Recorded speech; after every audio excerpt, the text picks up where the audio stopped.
All right, are we ready? I'm ready. Well, good evening, everyone, and welcome, or good evening to most of you, I guess. For Simone, it's 1 o'clock in the morning in Italy, so good early morning to you, and good afternoon to those of you on the West Coast or in Hawaii. It's my pleasure and my honor to be here and listen in on this this conversation between Daniel Mark Epstein and Simone Dubrovic.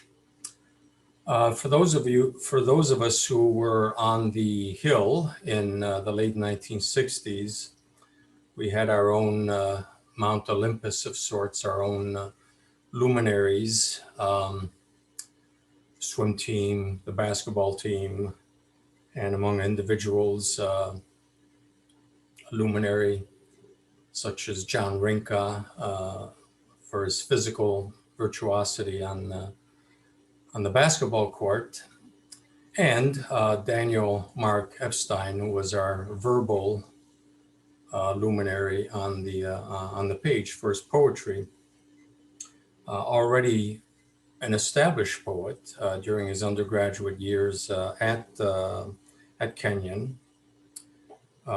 He published in venues that even the best poets despair of publishing in New York or the Nation, Kenyon Review, and his first collection of poetry was published right after he graduated in 1970 or shortly after. I think it says Wikipedia, and I invite you to look at the Wikipedia article to get all the information, all the titles. Says that his first collection was in 1973, but I think it was 71, so the year after he graduated. So he had already put together a body of poetry, and he soon became an award-winning poet, publishing 7 or 8 collections of poetry. One of the prizes he won was the Rome Prize, which sent him to Rome at the Academy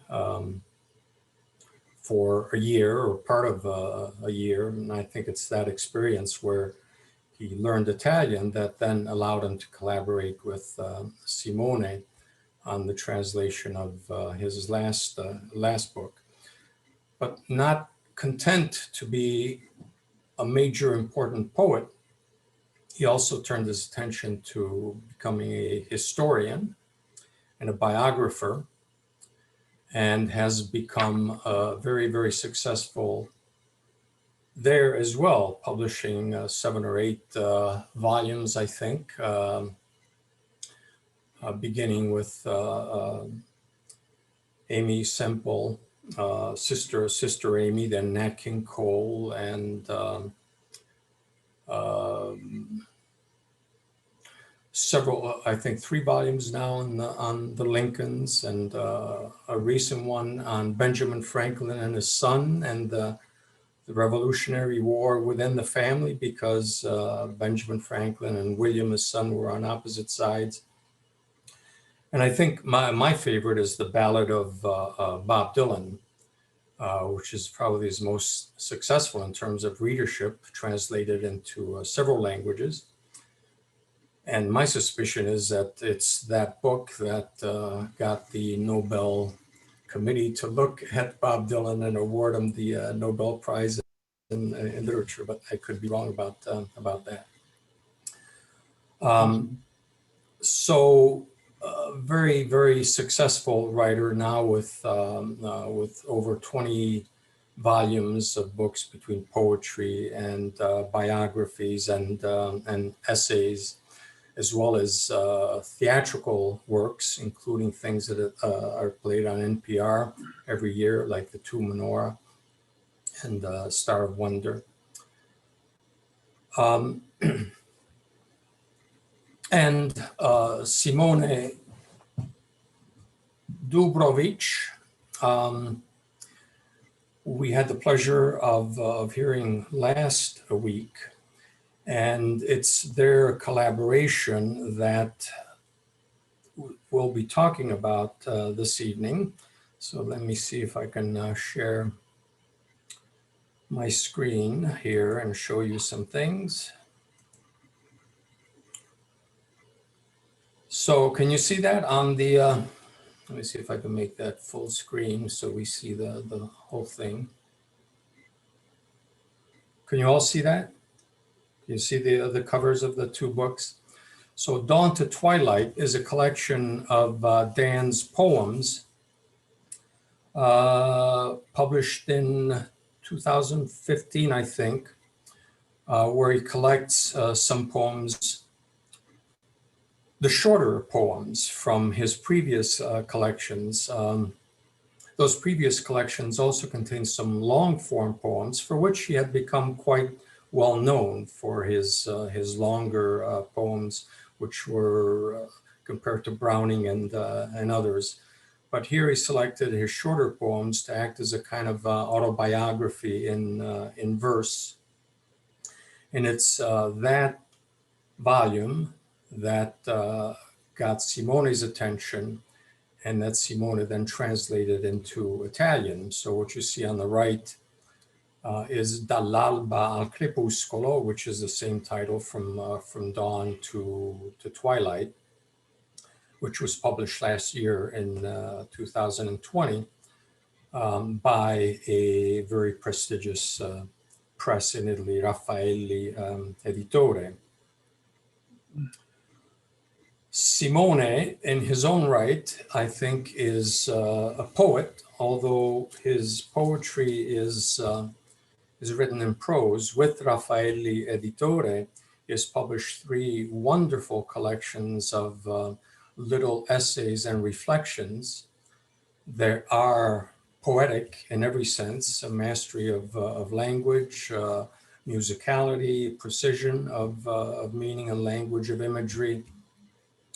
And I think it's that love of language that allowed this collaboration to be as rich as it was. The Italian translation has received very good press in Italy. Here you see the cover. What I'm pointing to on the upper left is the cover of an album by a harpist, Emanuele Battigelli, called Le Ninfee, inspired by one of the poems in the collection, the Italian collection. Le Ninfee is Italian for the water lilies, one of the poems in the English title of the poem. And at the bottom, you can see the review, which appeared in Corriere della Sera, which is Italy's most important nationally distributed newspaper. So a very favorable review of the book. Let me show you one more thing.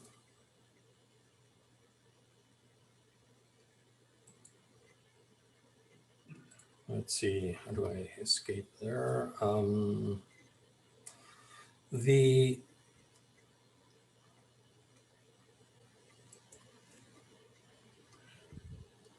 This album by Emanuela Battigelli is partially available on YouTube. However, it does not include, you have about 26 minutes there. It does not include the first section, which is the music based on Daniel's Water Lilies. But if you, even if you Google Daniel Mark Epstein in YouTube, this will come up. Okay, with that, let me see, I'll stop sharing. And I will turn it over to Daniel, who will then talk about, well, whatever he wants to talk about it at this point. I hope also about his experience in Rome and what that did to his poetry. Daniel? Thank you, Sante. You said a few words about the selected poems, and I want to talk a little bit more about the principle of organization of that book. I think every poet, depending on how much poetry they've published and how old they are, at a certain point wants to publish just selected poems. Because you feel like whatever you've written, there are better and worse spots, and you want to pick the best stuff. And in some cases, people's poems go out of print, and so they want to select poems in order to keep them in print. My case was fortunate in that all of my books were in print. So the principle of selection of my selected poems really was pretty much up to me. And I decided, as you suggested, I decided to exclude the longer narrative and dramatic works, which actually had, in some cases over the years, had gotten more attention than the shorter poems. I thought it would be interesting to focus on the lyric poems, the shorter poems. Lyric doesn't necessarily mean shorter, but these are shorter poems. They tend to be self-reflective. The longer narrative and dramatic poems are often historical and in the voices of others. These are poems that are pretty much all in my voice. Some of them are narrative, but most of them are lyric poems, which means they are expressions of my own feeling or state of mind at that time. It was interesting because I knew that I wanted to have a short book, a book that was 150 pages. I ended up with 100 poems, and without my anticipating it, these 100 poems written from 1967 until 2012 or 2013, they surprisingly revealed a sort of narrative arc, which I think appealed to Simone, and he and I recognized that. I'm not saying that was a focus of his interest, because he'll have his own words to say about why he found the poems appealing. Anyway, I chose 100 poems that were written between 1967, when I was a student at Kenyon, until around 2013. The book was published in 2015. And it was very interesting to me to see to what extent that created a kind of autobiography. We can't really, there's no way that we can discuss that tonight. But what we're going to do is we're going to talk about, I'm going to read some poems, and Simone is going to read some Italian. And we're going to talk about the excitement of translating these poems from English into Italian, and how much we learned about English, and how much we learned about Italian, and how much we learned about the poems. We're going to start off with some very straightforward poems where Simone and I believe that the English, that the Italian equals the English. In some cases, it may even be better than the English. I don't know. The first poem is called The Catch. The Catch. Now, the catch in English means the catch, like in catching a fish, and it also means a song, a canzone in Italian. And Simone would have to make a choice there about the title of the poem. The Catch. Was he going to translate it as catching a fish, or was he going to translate it as the catch, as in a song, a canzone? I'll let him talk about that. But the poem is a poem that I was addressing to my wife, who had been breastfeeding our daughter, and there was a boy fishing nearby, watching us over the lake. The Catch. Under the dome of hemlocks, a green pool where the creek breaks its fall, a boy kneeled fishing. You were afraid our baby might spoil his catch with her singing. Then you were amazed at his concentration on the red bobber and the sly shadows that streak like trout, the fast wishes a boy mistakes for the game of his mind. I'm not superstitious, but I wondered if the violet butterfly haunting us in circles was the soul that child's curiosity, too polite and shy to make eyes at you openly. When you lifted your blouse to feed our daughter, I know he saw that. The round white gift. He is too old to cry, too young to sing for. He reeled his line, took off for higher ground. When I looked again, there was a man, his father's age, who smiled at us unabashed.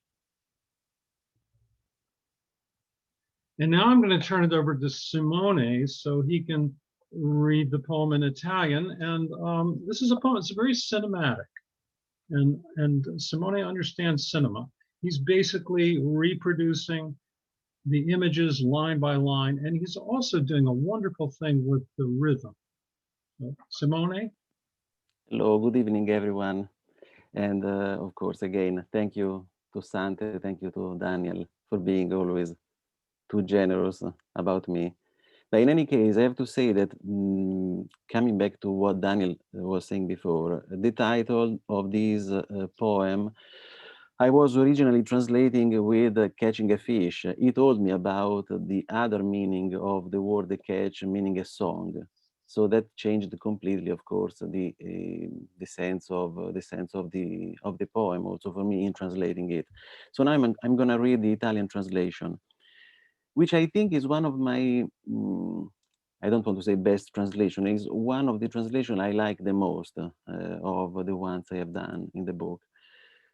Sotto la cupola degli abeti, un verde stagno dove il torrente interrompe la caduta, un fanciullo in ginocchio che pesca. Avevi paura che la nostra bambina ne guastasse la preda cantando. Poi eri meravigliata di come fosse concentrato sul galleggiante rosso e sulle astute ombre che strisciano come una trota, i fugaci desideri che un fanciullo equivoca per i giochi della mente. Non sono superstizioso, ma mi sono chiesto se la farfalla viola che ci ossessionava in circoli non fosse l'anima della curiosità di quel fanciullo, troppo ammodo e vergognoso per rivolgerti lo sguardo affascinato. Quando hai alzato la camicetta per allattare nostra figlia, so che l'ha visto. Il dono tondo, bianco, troppo vecchio per chiedere col pianto, troppo giovane per cantare. Ha riavvolto la lenza, se n'è andato verso un punto più alto. Quando ho riguardato c'era un uomo dell'età di suo padre che ci ha sorriso, sfrontato. Daniel, please. Oh, it's very beautiful. It's very beautiful, and the sound of it, the music, all throughout the poem, is so beautiful, and it has to do with Simone's amazing ear for music, and also the Italian. And we're going to be talking about the difference between English and Italian, and the ways that the languages are different, and how sometimes the music of Italian is even more beautiful than my own English. The next poem we want to talk about is Scalando,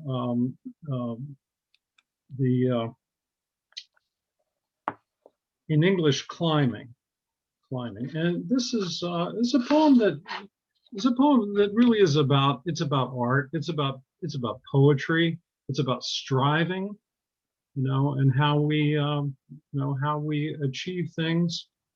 And on the literal level, it's about a window washer, a guy washing windows. And so anyway, the poem is called Climbing.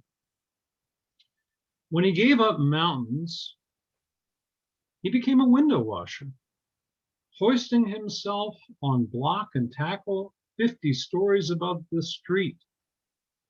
For the love of heaven is an addiction, like stealing fast time from the round jail of the clock.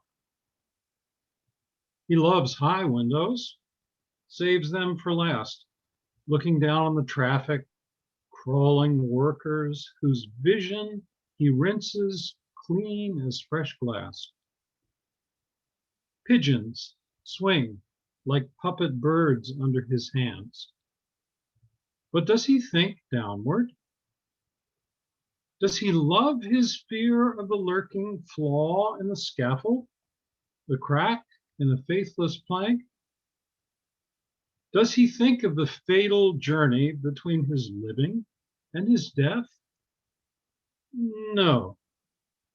He looks in on the nodding accountants, winks at an astonished secretary who drops her file. He looks out along miles of reflected rooftops, the sky mirrored in the invisible window. It is like flying on the surface of our lust for a visible horizon. By noon, the top windows are clear as a sudden answer. At dusk, pure gold. By night, they are pure moon blue. Sadly, he rides the elevator down and starts again at the foot of the blind wall. So the Italian translation is scalando. Quando rinunciò alle montagne, si fece lavavetri, issandosi su corde e carrucole a 50 piani sulla strada. L'amore del cielo è una dipendenza come rubare veloci il tempo dalla tonda prigione dell'orologio. Ama finestre alte, le lascia per ultime, guardando giù il traffico, strisciando su lavoratori la cui visione pulisce in uno sciacquo, come un vetro fresco. I piccioni oscillano come burattini sotto le sue mani, ma pensa a sotto. Ama la paura del difetto nascosto nel ponteggio, la crepa su un asse sleale. Pensa al viaggio fatale tra il suo vivere e morire? No. Guarda dentro i contabili che annuiscono, ammicca a una stupita segretaria a cui sfugge il fascicolo, guarda per miglia di tetti riflessi il cielo specchiato sull'invisibile finestra. È come volare sulla superficie della nostra brama di un visibile orizzonte. A mezzogiorno le finestre più in alto sono chiare come una risposta, al tramonto puro oro, di notte puro blu lunare. Tristemente scende giù con l'ascensore e ricomincia ai piedi del muro cieco. Oh, beautiful, beautiful. I have the Italian here, but I'm not going to comment on it right now. I'm going to move on to Helen. The two poems that I read and that Simone translated are poems that are in free verse. They don't have really a strict rhyme and meter. The poem I'm about to read you it's written in quatrains, and it has a regular rhyme scheme and a regular rhythm. And this presented different sorts of challenges, the translator. And I think it's just quite remarkable what Simone did here. So I'm going to read it slowly. It's a very simple poem. It's called Helen, and it's about a girl in a classroom listening to her lecturer. I imagine her to be in high school, and she wants to hear a love story. In fact, all of the students, they want to hear a love story. They want the teacher to tell them a love story, and he explains why he's not going to do it. And she's kind of a wise guy, and she has a great answer to his explanation. So here's Helen. Tell us a love story, pleaded the class in chorus. Our lessons are all done. Now don't lecture or bore us, they prattled, except for one, Helen, whose gaze looked lost in the maze of willow branches. The girl the boys liked most for the faraway blue of her eyes and brown hair straight as rain. Tell us a love story, please, they begged the teacher again.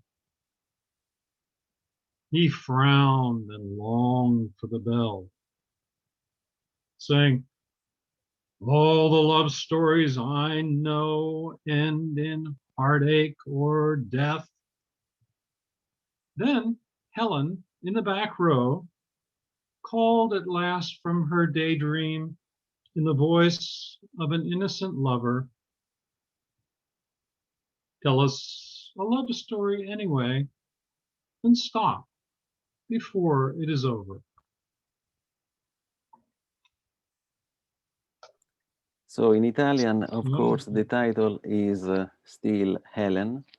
I have to say that this one was particularly difficult to translate because I tried to keep the rhymes, I mean, as far as I could, because it's not really possible to do that always. I try to avoid that. I mean, I try to recreate something different which can retain the sense of the original text. But this time I thought that also talking with Daniel, because we exchanged emails constantly throughout, this work.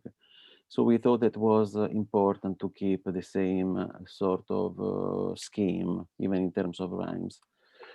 So, dici una storia d'amore, la classe in coro implora. Le lezioni sono finite, non insegnare, non annoiarci ora. Parlottano, tranne una, Helen.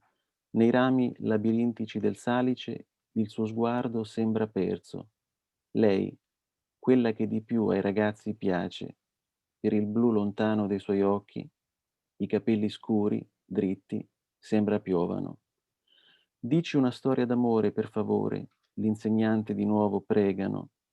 Lui si acciglia, desidera la campana, mentre dice finiscono con lo struggimento o con la morte tutte le storie che conosco. Allora Helen, dalla fila in fondo, con la voce di un innocente amante, dal suo sogno infine richiamata, dici una storia d'amore in ogni caso e fermati prima che la fine sia arrivata. Oh, I love that. And I just think I can't imagine it being more perfectly captured. Allora Ellen dalla fila in fondo. I love the in fondo. In fondo. She's so far back there. Con la voce di innocente amante dal suo sogno infine richiamata. I mean, it's just beautifully done. So that made me very happy. Before you go on, may I ask a question about that? The title, why you decided to keep Helen instead of Elena in Italian? I don't know. I don't like to change names, honestly, from a language to another one. I think that a name is a name and it should be kept, in my opinion.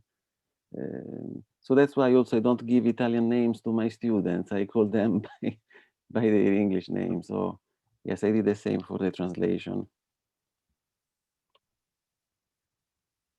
I know, Santi, it's not a very intelligent answer, I know, but... Well, no, the reason I ask is certainly not to criticize, but because it does bring up issues of translation. So in an Italian context, the name Helen, spelled that way, suggests that it's not someone from an Italian context in a way. So it makes her already kind of exotic. So I was just wondering if that's something that you and Daniel talked about and negotiated. We actually didn't, in that case, we didn't, and I didn't even notice. So it was interesting that you brought it up. I mean, of course, Elena would be the Italian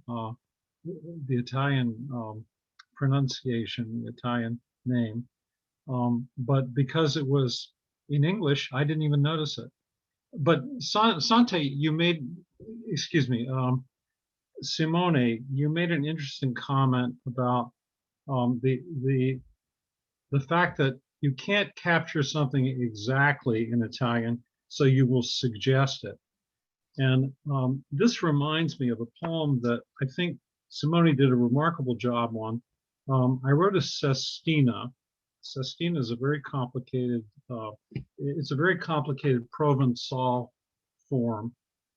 It's a poem that has a 6-line stanza, and the end words of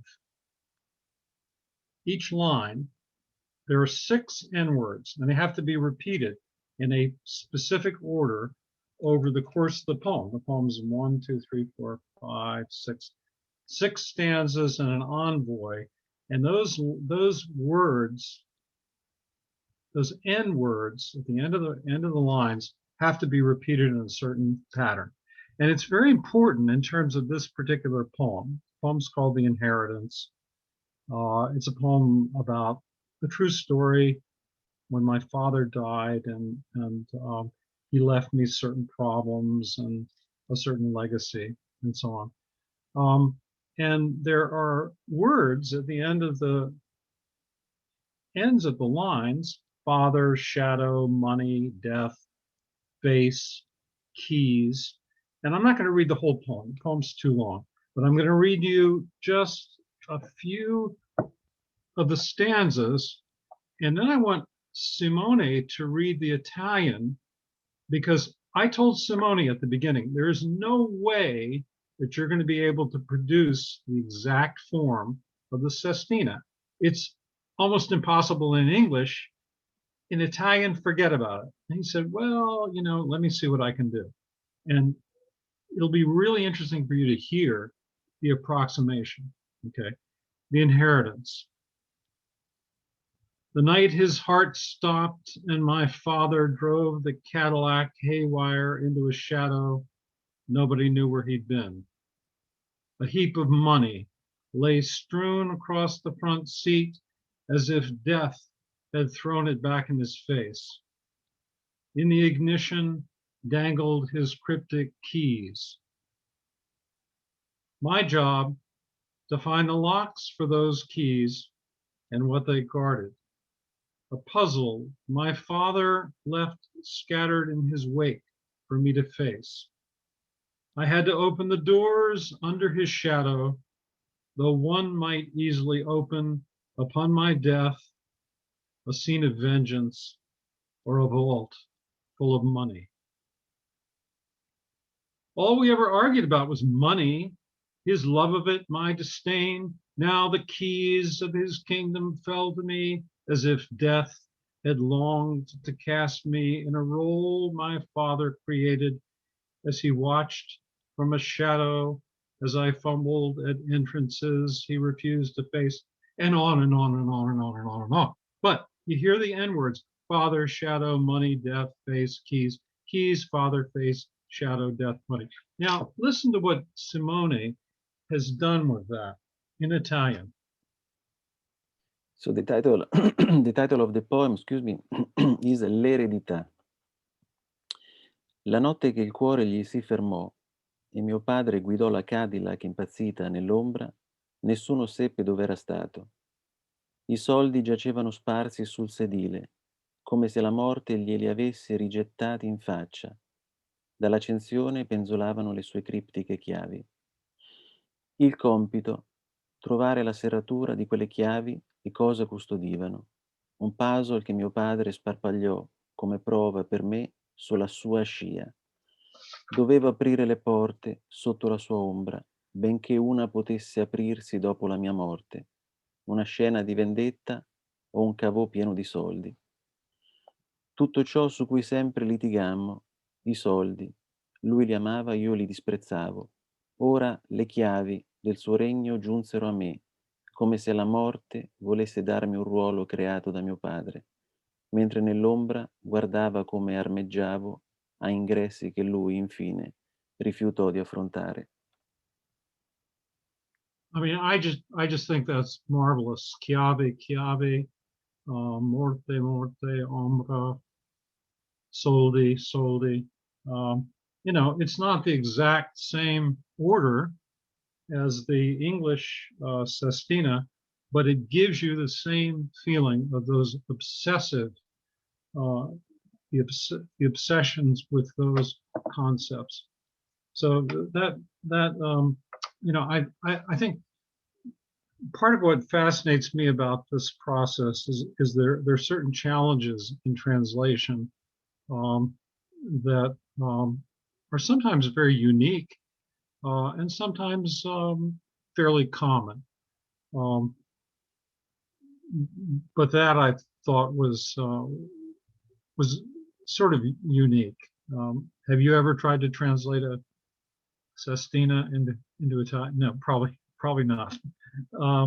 Never. Yeah, more common. I mean, more common is the difficulty that we've had with particular words, such as in the bobolink. Bobolink. Okay, so I have a poem about a bird called a bobolink, and there are several different names for the bobolink, but there's no Italian bobolink. So we had to actually find a bird. What was the bird we came up with? Ulala. Lullula arborea. Ulula arborea. And it worked out really well. Shall we read that one? Okay. Bobolink. You rise from dry meadow grass with a laborious flutter, more wing action than the shortness of your flight would seem to call for. And so it seems obvious. Flying for you is a steep effort, nature exacts, though not without amends. Bobolink, reed bird. The wiry tones of your song set forth a waltz in clear whistles, at first so well sustained. But then you break down the bars, stampede your notes into a reckless song fantasia, piped at lightning speed, no one can follow. Not the barn swallow who soars with such grace, not the bird watcher stalking the field, not blind Tom with all his skill at sound catching, his passion for filling darkness with music. Rice bird, reed bird, bobolink, your song is the strained apology for all of the weak-winged, condemned to sing because we cannot fly. So all these different words for the bobolink, rice bird, reed bird, bobolink. Simone had to come up with other words for those. Yes, I have to say that Daniel was really a great help in coming up with a possible solution for these names. I have also to say something about likelihood in poetry, you know, that sometimes even these names that seem to be so precise, then they are poetic in themselves because they somehow create a sort of a fantastic space, no? I remember an essay by Pascoli, the poet Pascoli, about Leopardi, you know, complaining that Leopardi put in a verse two flowers that don't really blossom in the same season. But, you know, but that doesn't make any sense from the likelihood point of view, but it makes sense from the poetic point of view. And that is what really interests us, I would say. Because there is always something about poetry that that is just about poetry. I mean, poetry really doesn't conform to anything but itself. And the title is again Lullula Arborea, and this is the translation. Ti sollevi da secchi prati con faticoso sbatter d'ali, con più moto di quello che la brevità del volo sembrerebbe richiederti. E così sembra ovvio. Volare per te è dura fatica che la natura esige, ma non senza compenso. Lullula arborea, allodola. Gli asciutti toni del tuo canto suonano in chiari fischi un valzer così ben sostenuto dapprima, ma poi scomponi le battute, le tue note fuggono in uno sconsiderato canto fantastico di fulminei cinguettii che nessuno può seguire, né la rondine che si libra con tale grazia, né l'osservatore d'uccelli che fissa la spianata, né il cieco Tom, così esperto a coglier suoni, la sua passione, riempire il buio con la musica. Tottavilla, allodola, lullula arborea, il tuo canto è la stremata apologia di tutti noi deboli di ali a cantare condannati perché incapaci di volare. One of the things I want to say about the Italian is that the number of unaccented syllables makes the birds fly in that poem in the way that they don't in English. As much as I can try to make the birds fly, they fly more easily in Italian than they do in English.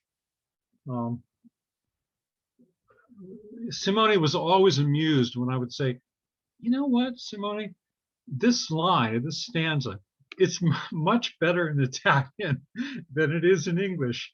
And he would always laugh. But sometimes I really do feel that's true. I was laughing because it's not true. Well, I don't know. Now you chose. You wanted to read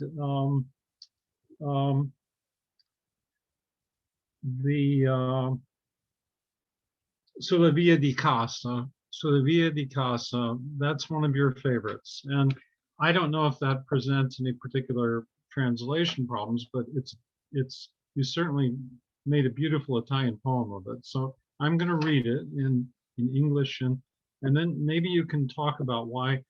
You still haven't told us why you think. I mean, weren't you supposed to talk about why these poems would be would work Maybe well in Italian maybe for an Italian? I can say something at the end of our reading.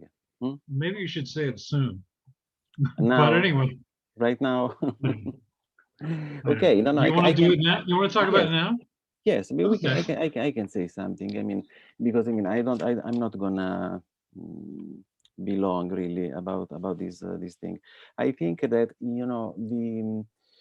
the complexity of Daniel's poetry was particularly appealing to me, and I thought that the sophistication of the verse, the structure, the hypotaxis, I would say, to use a technical word, would be something very suitable in Italian. And I had dreamt for several years to translate an American poet in Italian, because I think that, as also Daniel said before, I think, and Sante, there is also something about Italian language that is more linked to a poetic tradition rather than a prosaic one. I think Italy, the lyric component of the Italian literary heritage is paramount. But also, in the last few years, I noticed that there was a lot of tension in the literary world. I mean, it was. Mm, um, there was a lot, the political component, the journalist component in poetry. So I wanted really to dive into something that was purely poetic, meaning, about talking about the contradiction of life, the complexities, the interplay between time and memory, imagination, desire, dream, and with a sort of a spiritual journey that was underlying really the literary one. And so I was really struck by the depth of Daniel's poetry. But also I was struck by how he belonged to a certain heritage of the classical tradition and the modern tradition. Was able to revive, to make alive themes that were very old, very part of what I say, the dust of books, no? Especially from an European perspective. He, clearly, as a poet, he has read and processed and loved a great deal of European poems, especially the symbolist, the French Renaissance, Ronsard, for example, but also the Latin ones. So it was really a complex galaxy, this world. And I also felt that this freedom and rigor to address these themes was really stemming from the tradition of our institution, of Kenyon College, where there is still a belletrist attention, the importance of the text, the nuances of the reading, all things that I personally identify myself with, and I think that are extremely important and good for our students too, in order to live positively really the years of their youth, the years that they have to explore, the years they have to face these important themes which concern us all. So here, coming back to Sulla Via di Casa, why this poem? Because as Daniel said before, it's true that it's a book about all of a sudden he realized that these poems together were, a sort of an autobiography. But the autobiography of a poet is always not the autobiography of an individual, is the autobiography of the self, And so there is this progression towards otherness, which I found extremely compelling in this poem specifically. That's why also it's one of the last ones of the book, and I think it's really powerful how this journey towards towards otherness is depicted in these verses. Maybe, Daniel, you can read the English first, and then I can read the translation, right? Yes, yes. Thank you. The this poem, I spent a lot of time on the train going from New York to Baltimore, my home in Baltimore, for most of my life because I had a lot of work in Baltimore. I mean, work in New York, and I lived in Baltimore. And this poem really was composed over many years of being on the train and looking out the window. The poem's called Heading Home. I watched the miles, I saw my life go by, a drumbeat of bare trees and frozen ponds, forlorn stations, ruined factories. I must have dozed, my head against the glass. Women I dreamed I would have died for once, mourned me in a dream. South by southwest, our train cleaved the horizon, pushed the sun toward somebody else's daybreak, while heaven and earth denied my day was done, painting a fantastic continent of cumulus and ether, air and mist, real as any land to a waking man.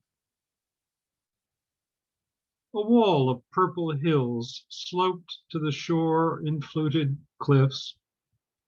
Cloud archipelagos edged with golden beaches, jeweled a sea bluer than our sky. Had I missed my stop?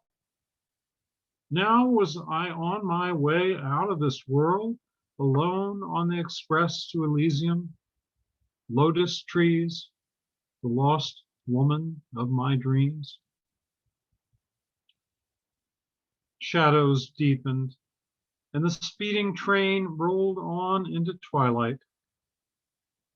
Slowly then I came to myself, cold, woke to the thought, this is how it must be at the end of the line. You cannot tell the water from the sky, mourners from the dead, or clouds from land. The fire of the sun has tricked you blind, and earth, air, and water join in one. So this is the translation. Sulla via di casa, the title. Vidi le miglia, la mia vita che passava, un rullo di nudi alberi e pozze gelate, desolate stazioni, fattorie in rovina. Devo essermi appisolato, la testa contro il vetro. Donne per cui sognai un tempo di morire erano in lutto per me in sogno.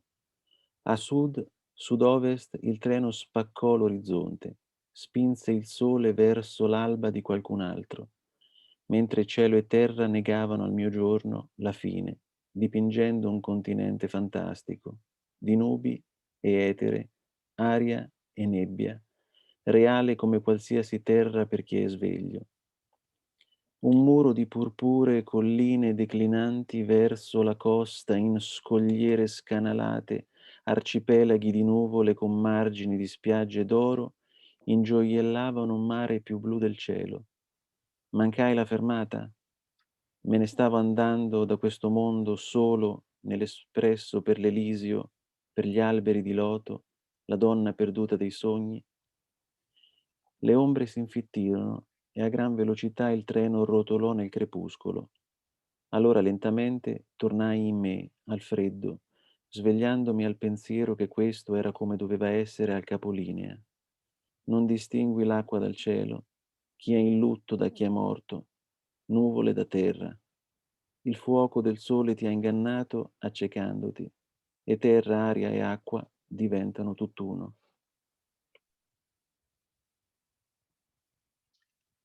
Thank you, Simone. I love the finality of the rhythm of those last lines. Could you read just the last 4 lines again? Could you read them again? Absolutely. The Last four. Yeah, the last, I don't know, the last 4, yeah, the last 4 lines. Non distingui l'acqua dal cielo, chi è in lutto da chi è morto, nuvole da terra. Il fuoco del sole ti ha ingannato, accecandoti, e terra, aria e acqua diventano tutt'uno. You cannot tell the water from the sky, mourners from the dead, or clouds from land. The fire of the sun has tricked you blind, and earth, air, and water join in one. And I think that the way Simone has captured the finality and the resolution of those last lines is just, he has a great ear. I just feel so lucky that he did that. Thank you, Daniel. Thanks so much. Now, one last thing in terms of tech, I think we're kind of running out our time, but I thought it was, there are sometimes serious metrical challenges to what we're doing. There's a poem called Raphael that it's a long poem. We're not going to read the whole poem, but it's in 4 parts, and the third part of it is it's in an English ballad rhythm, and Simone said, there wasn't really anything quite like that in Italian. There wasn't a rhythm like that. Let's see, I have to find it.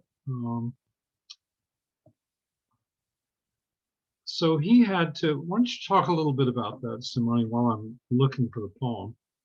Yes, for this third part of Raphael, first of all, I want to say something that I have decided, to include this poem, Raphael, because it was not originally in the anthology published by Louisiana State University, Dawn to Twilight. It was, Daniel and I decided to include it in the Italian translation of the book because there was the recurrence of Raphael's death this year. So we thought it was probably interesting to include this beautiful, poem in 3 parts. Also because we had the originary plan to present the book in the house of Raphael in Urbino, but then unfortunately the pandemic happened and all our plans shattered. In any case, and maybe in the future we can find the opportunity to present the book at the house of Raphael. And for this particular section,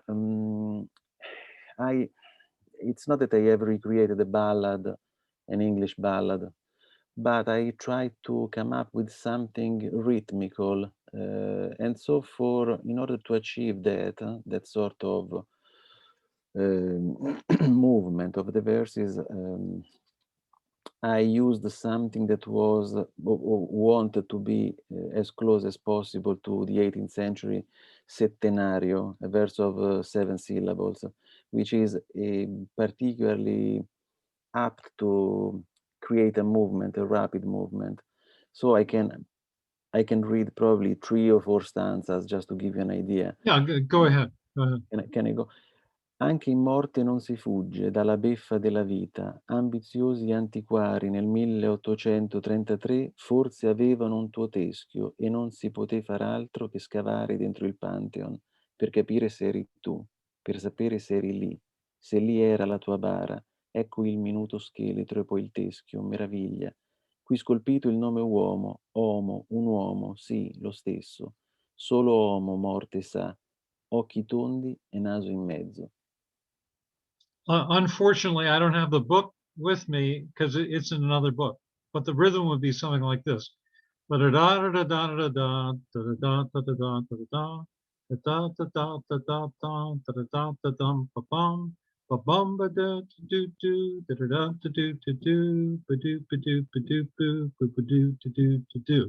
would be the ballad, the basic ballad form. But Simone did a great job of reproducing that. Well, anyway, is there more that you want to say, Simone, or another poem you want to read, or No, should we take questions? Should we I take want to, yes, but I want to say just something about the choices. I mean, really a minute, no more than that. I decided to translate in a sort of a free verse everything, apart from Ellen and these, actually the last one that I just read, because I tried to work inside the verse, you know, to create a sort of musicality, not necessarily linked to a metrical structure, because that was the only way to, again, to betray metrically the original, but not the spirit of the images of Daniel's poetry, because I think that really the freshness and the emotional intensity of these poems would have suffered if I had followed the metrical system in Italian. Just that. do you want to read a little bit of the Nymphae in order to talk a little bit about that, or If you want, I mean, what kind of part of Nymphae? yeah, Maybe just the first okay. stanza. Yeah, the first stanza. This is a poem that is written in syllabic verse, and we knew that there was no way that we were going to be able to reproduce that exactly in Italian, and so instead of syllabic verse requires a certain number of verses, a certain number of syllables for each line, and reproduces that format from stanza to stanza. So I'm going to read the first stanza, and then I'm going to say something about what I suggested to Simone about how he should proceed. That flaming July, I had gone searching for water lilies and a friend of a friend's estate, gliding along the reflection of a double landscape, rowing through both. I ran aground on this clump of reeds in midstream, my dawn voyage ending in mystery, where the stream swelled to a fluvial thicket and a pond wrinkled though unconcerned by the indecisions of its spring. So there, the line is strictly determined by a certain number of syllables. And I basically I suggested to Simone, you're not going to be able to produce that. What you should use is your own ear and the integrity of the image in the line. And that's where he went with it. So the the title is Le Nymphae, of course, and the first stanza is this one. Quell'infiammato luglio ero andato alla ricerca di ninfee e della proprietà d'un'amica d'un amico, scivolando sul riflesso di un doppio paesaggio, remando attraverso entrambi, mi incagliai su quest'ammasso di canne in mezzo al corso d'acqua. Il viaggio d'alba terminando nel mistero dove il rivo si allargò in un boschetto fluviale e in uno stagno increspato, benché incurante, dalle indecisioni della sua sorgente.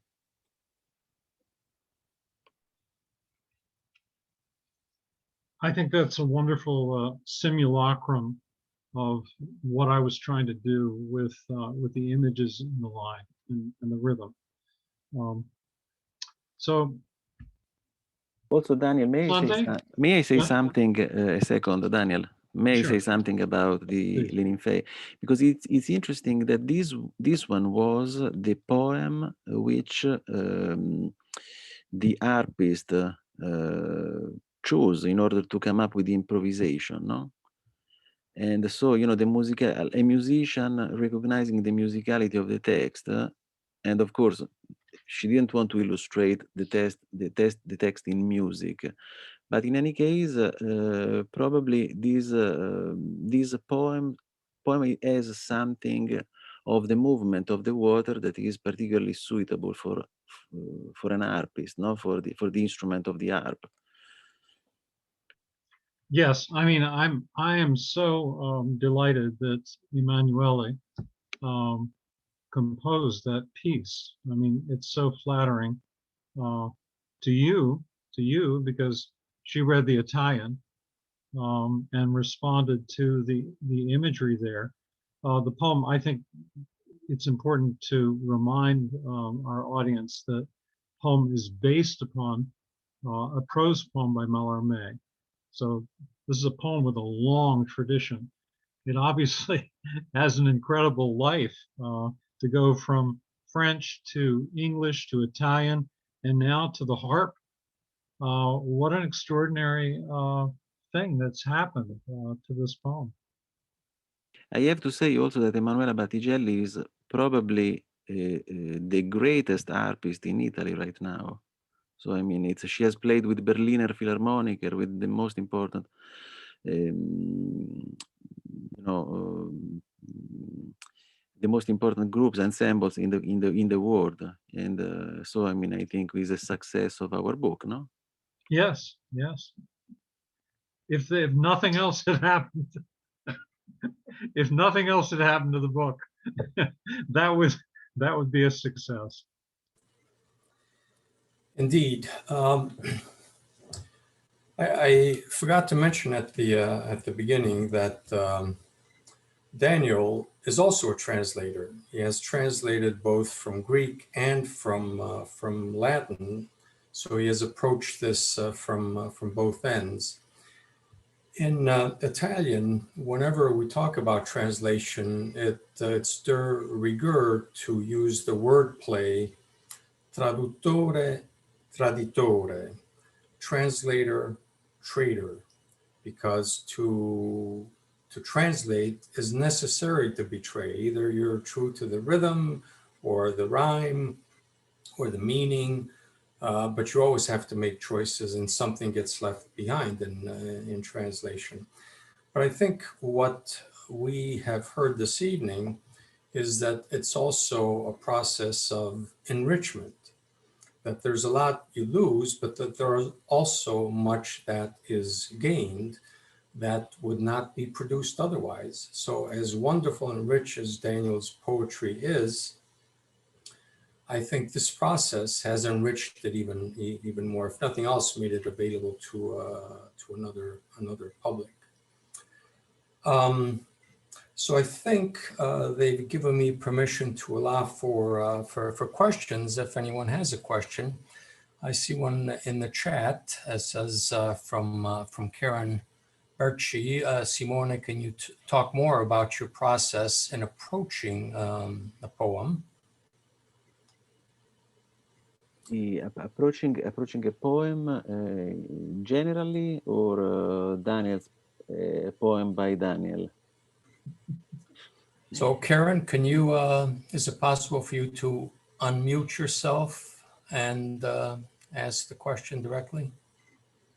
I saw in the chat any poem, but I mean, it's a very difficult question. I think that it's such a subtle combination, both of images, sounds, and words, that probably when I approach a poem, I'm mainly struck by the balance between these three things. Now I'm trying to think out loud, but if I remember what Ezra Pound said in the ABC of Reading, now a book that Daniel and I reread while translating these poems, I think that really is there is something about poetry that should be about this balance of these three means of expression.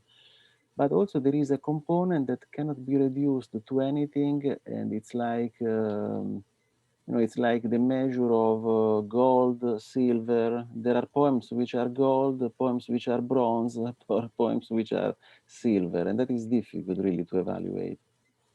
I don't know if I replied to your question.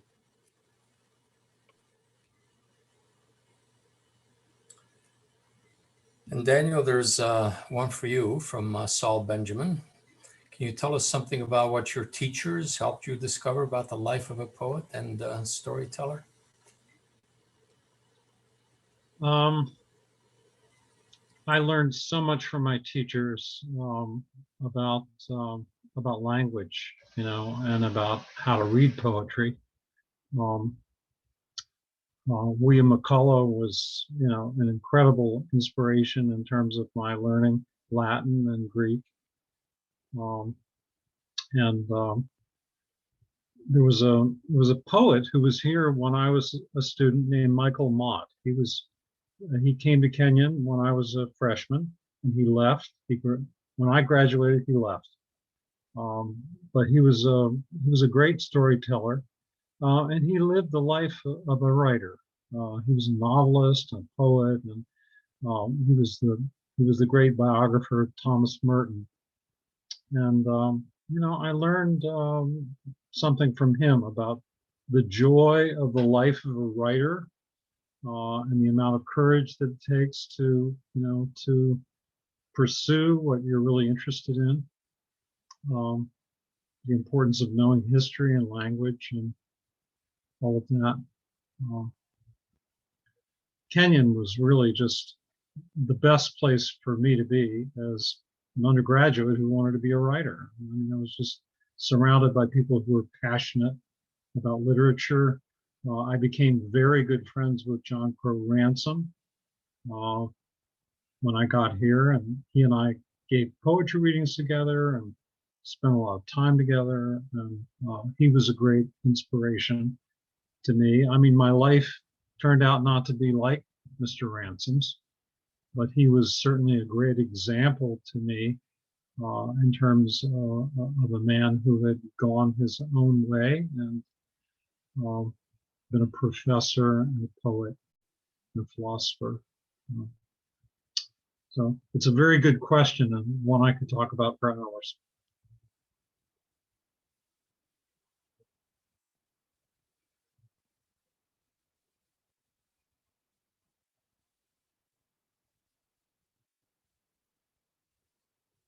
So there's a comment from Carrie Pector. A reflex hammer falls on the reader's knee at certain points in Dan's poems. I wonder if the same reactions are evoked by the Italian. I think so. I guess we have to ask more Italian readers. You certainly cannot ask. You cannot ask the translator. And you can't ask me either, because I mean, I'm always excited. I'm always excited to hear the poems in Italian. I always learn something. Simone always shows me a part of the poem. It's like a sort of a cubism in terms of the experience of working with Simone. I think that I know the poem, and then he shows me something about the line or phrase or whatever that illuminates it. And in fact, it's really good. I mean, it's good to remember this, because at certain points, Simone, I was saying to you, I wrote this poem 30 years ago, and it's like it's like I'm having the experience of writing it again with you. And that's really an amazing privilege for a poet to have that, to be able to go through that. And it could only happen with somebody that you were really, you really were completely in sync with in terms of understanding language and the themes and so on. Daniel, thanks so much. But between you and Santi, now I think it's clear that Kenyon alumni are very generous with the Kenyon faculty.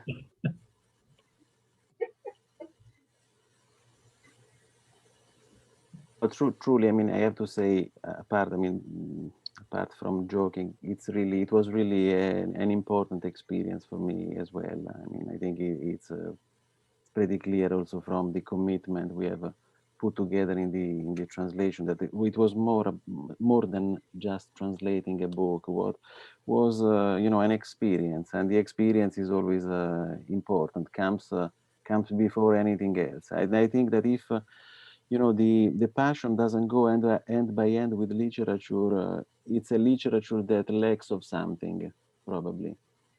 And I think also that it's interesting to see, looking at how many people are here tonight, especially in such a difficult moment of the pandemic, but even before the pandemic, I think that there is something about literature that puts people together, really a political facet on the highest possible level, to create a community of readers, people who can really see themselves in the words of a poet, because the poet always speaks for someone else. I mean, really a true poet doesn't speak for himself or herself, speaks for someone else. And this someone else is that self that, entails everyone, in my opinion. Well, if there are no other questions or comments, we can bring it to a close. Before we do that, even though I'm retired, you can take the professor out of the classroom, but you can't take the classroom out of the professor. So I have two assignments for you. A short-term assignment, which is to go out, or not go out, order Daniel's book, Dawn to Twilight, and enjoy it. And then a long-term assignment, learn Italian, and then order Simone's translation of the book. And then we'll get together again and talk about it. In the meantime, thank you very much for being with us and for your attention, and wish you all well. Take care. Bye. Thank you, Sante. Bye. Thank you, everyone. Thank you. Ciao tutti. Ciao. Ciao. Thank you. Grazie. Grazie. Grazie. Ciao, Murray.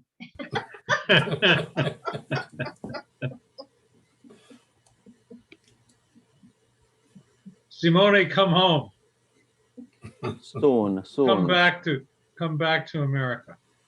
Soon.